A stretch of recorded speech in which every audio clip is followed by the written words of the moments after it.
मैं गाँव हूँ। मैं वही गाँव हूँ जिस पर ये आरोप है कि यहाँ रहोगे तो भूखे मर जाओगे। मैं वही गाँव हूँ जिस पर आरोप है कि यहाँ अशिक्षा रहती है। मैं वही गाँव हूँ जिस पर असभ्यता और जाहिल गंवार होने का भी आरोप लगता है। हाँ, मैं वही गाँव हूँ जिस पर आरोप लगाकर मेरे ही बच्चे मुझे छोड़कर दूर बड़े बड़े शहरों में चले गए।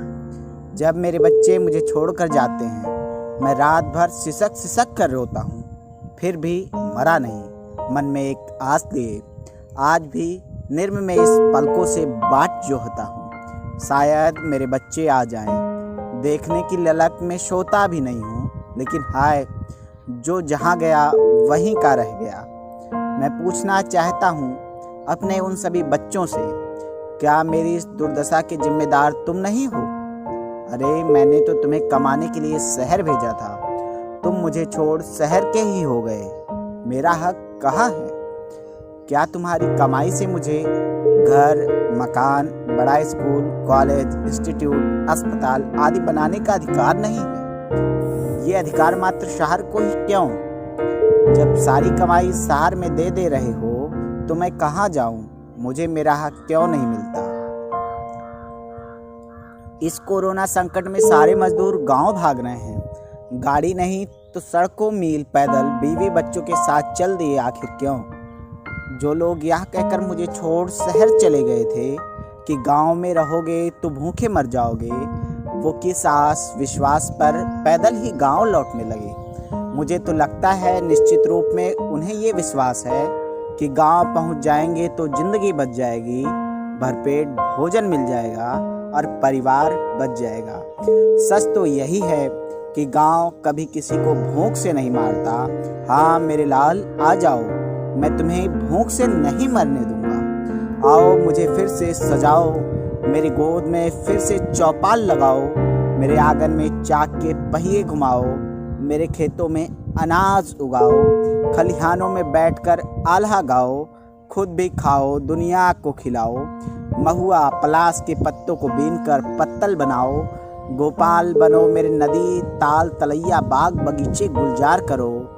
बच्चू बाबा की पीस पीस कर प्यार भरी गालियाँ, राम जनन काका के उठ पटांग डायलॉग, पंडिताइन की अपनापन वाली खींच और पिटाई, दशरथ साहू की आटे की मिठाई, हजामत और मोची की दुकान, भड़ भूजे की सोधी महक, लैया चना कचरी और आप बूट खेसारी, सब आज भी तुम्हें पुकार रहे हैं। मुझे पता है वो तो आ जाएंगे जिन्हें मुझसे प्यार है, लेकिन वो क्यों आएंगे जो शहरों की चकाचौंध में विलीन हो गए हैं? वहीं घर मकान बना लिए, सारे पर्व त्योहार संस्कार वहीं से करते हैं। मुझे बुलाना तो दूर, पूछते तक नहीं। लगता अब मेरा उन पर कोई अधिकार ही नहीं बचा। अरे, अधिक नहीं तो कम से कम होली दिवाली में ही आ जाते तो दर्द तो कम हो जाता मेरा। सारे संस्कारों पर तो मेरा अधिकार होता है ना। कम से कम मुंडन, जनेऊ, शादी और अंत्येष्ट तो मेरी गोद में कर लेते।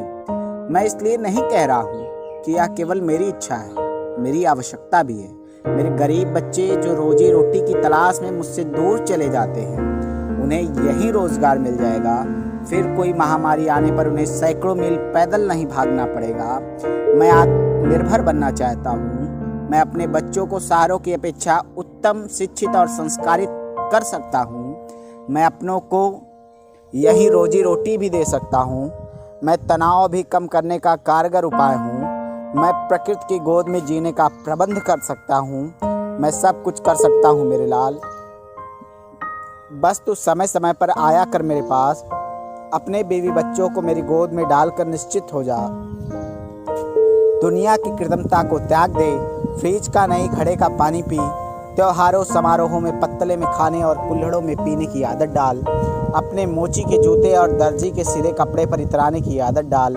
हलवाई की मिठाई, खेतों की हरी सब्जियां, फल फूल, गाय का दूध, बैलों की खेती पर विश्वास रख, कभी संकट में नहीं पड़ेगा।